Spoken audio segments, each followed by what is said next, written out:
Confronting others or correcting others is difficult.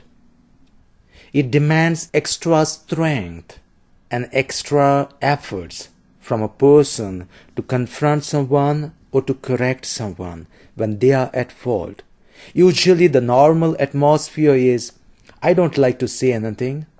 I don't want to correct anything. I just want to be in a peaceful environment. Now Jesus in today's gospel speaks about this prophetic blood. The blood shed right from the beginning of the world.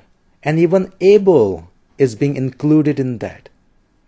Now Abel's blood was shed not as a prophet that we know of, not as the way that we understand the prophets, but Jesus is going in something deeper here. Prophets are not only those who express to others in words. Abel lived that goodness. He was a witness to something what was good, and he was killed because of that. Now, appreciating others, appreciating their words, or appreciating their lives when they are prophetic usually won't come so easily. We like to appreciate them, we like to appreciate their lives only when they are dead.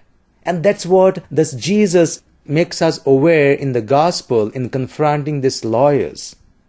Your ancestors have killed the prophets and you are building great tombs in order to revere them. When they were there present, it wasn't so. They were not respected. And the same is with our lives. When we have people around us, when we have God's voices coming to us, we don't like to hear it.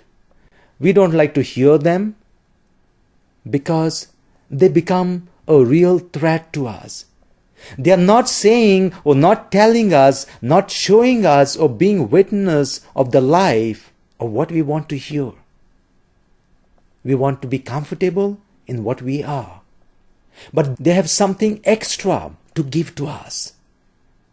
And we want to pick up only what we want, what we are comfortable with. Now, leading others in truth demands that our lives too be true. That we need to be best, we need to be good in order to say to others that this is what good, this is what the best that they need to do.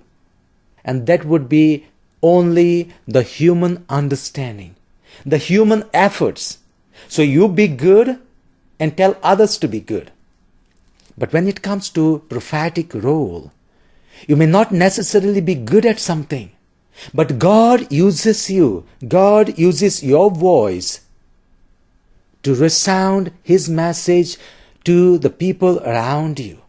It's not your voice, it's God speaking through you.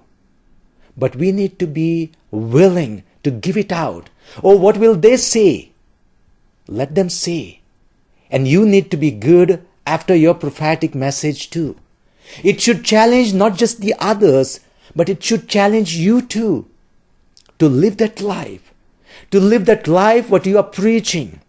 So it's a prophetic message not just for others, but a prophetic message for us as well.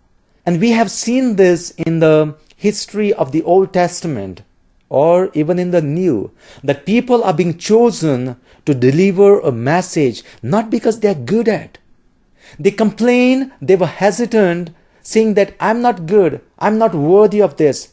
But they are being chosen with all their weaknesses. That's how God uses us.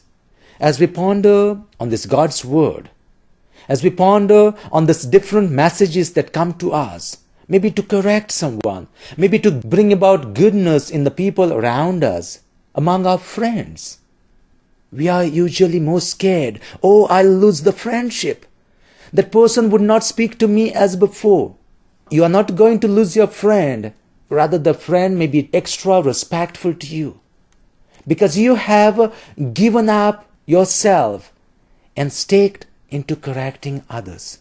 You have risked your friendship in order to be good or in order to make others good. Let today's message remind us that we put on extra efforts to give out the message that comes to us from God.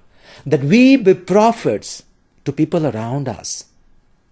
And secondly, when others are prophets, when this message comes to us from different people, let us appreciate it. Let us not take on only that which sounds good, but all the goodness that comes from God.